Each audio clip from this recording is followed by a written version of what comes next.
Wer aber mir gehorcht, wird sicher wohnen und ohne Sorge sein und kein Unglück fürchten.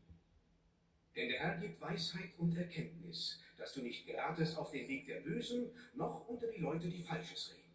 Dass du wandelst auf dem Weg des Guten und